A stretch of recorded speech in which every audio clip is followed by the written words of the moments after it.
அண்மைச் செய்தி. ஆம்ஸ்டாங் கொலை வழக்கில் கைதான வழக்கறிஞர்கள் அனைவரும் கொலை வழக்கு முடியும் வரை தொழில் செய்ய தடை விதிக்கப்பட்டுள்ளது. அதனை அண்மைச் செய்தியாக பார்த்து வருகிறோம்.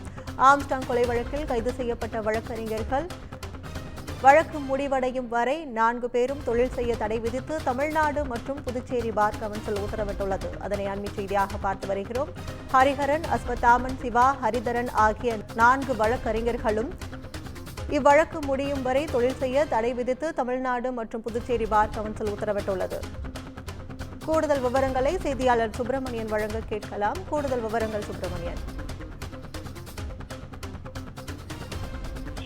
மாநில தலைவராக இருந்த ஆம்ஸ்டாங் கொலை செய்யப்பட்ட வழக்கில் கைது செய்யப்பட்ட வழக்கறிஞர்கள் தொழில் செய்ய தடை விதித்து பார் கவுன்சில் உத்தரவிட்டிருக்கிறது.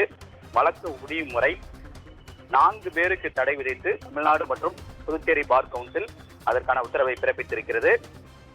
இந்த கொலை வழக்கில் கைதான வழக்கறிஞர்கள் ஹரிஹரன், அஸ்வத்தாமன், சிவா, ஹரிதரன் ஆகியோருக்கு இந்த தடை விதிக்கப்பட்டிருப்பதாக பார் கவுன்சில் தரப்பில் தெரிவிக்கப்பட்டிருக்கிறது. மேலும் எழும்பூர் நீதிமன்ற வளாகத்தில் மோதலில் ஈடுபட்ட 5 வழக்கறிஞர்களுக்கும் தடை விதித்து பார் கவுன்சில் தலைவர் அமல்ராஜ் அதற்கான உத்தரவை பிறப்பித்திருக்கிறார். செந்தில்நாதன், சக்திவேல், விஜயகுமார், விமல் மற்றும் தினேஷ்குமார் ஆகிய 5 பேரும் எழும்பூர் நீதிமன்ற வளாகத்தில் மோதலில் ஈடுபட்டார்கள். இவர்கள் 5 பேருக்கும் தடை உத்தரவு பிறப்பிக்கப்பட்டிருக்கிறது. வழக்கு ஒன்றில் தண்டனை விதிக்கப்பட்ட கோவிந்தராஜன் மற்றும் முகநூலில் ஆபாசமாக கருத்து வெளியிட்ட மணியரசன் ஆகியோருக்கும் இந்த தடை விதிக்கப்பட்டிருப்பதாக பார் கவுன்சில் தரப்பில் தெரிவிக்கப்பட்டிருக்கிறது.